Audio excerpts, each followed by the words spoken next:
ماذا قال الإعلام العربي من المحيط للخليج بعد فوز المنتخب المغربي على المنتخب السعودي وتأهله كأول المجموعة لدور 8 ويتوقعون نتيجة المغرب مع سوريا؟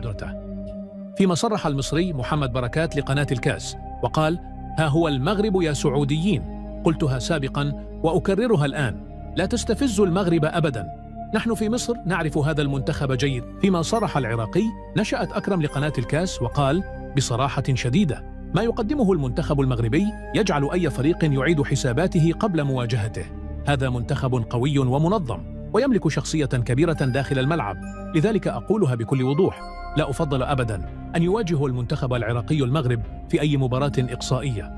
حيث صرح علي بن شيخ وأدلة بتصريحات لقناة الكاس وقال: أريد أن أتحدث بصراحة ووضوح، لأن ما شاهدناه اليوم يحتاج إلى كلام صادق. المنتخب المغربي حتى وهو يلعب بالفريق الثاني أثبت أنه خصم صعب للغاية، خصم لا يستهان به ولا يمكن لأي فريق أن يتعامل معه باستخفاف. البعض كان يظن أن المغرب سيعاني أمام السعودية، لكن الواقع ظهر أمام أعين الجميع. المغرب لاعبا بثقة وانضباط وشخصية قوية وانتصر باستحقاق. وأريد أن أنتقل إلى نقطة مهمة. الناس تسألني: من تتوقع في النهائي؟ وأنا أجيب بلا تردد: أتوقع نهائيا عربيا كبيرا بين الجزائر والمغرب. هذا ليس لأنني جزائري، بل لأن المنتخبين اليوم هم الأكثر جاهزية والأكثر قوة والأكثر استقرارا.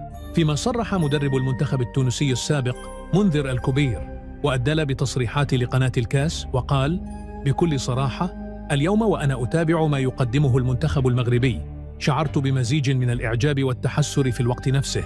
التحسر لأن تونس خرجت مبكرا من كأس العرب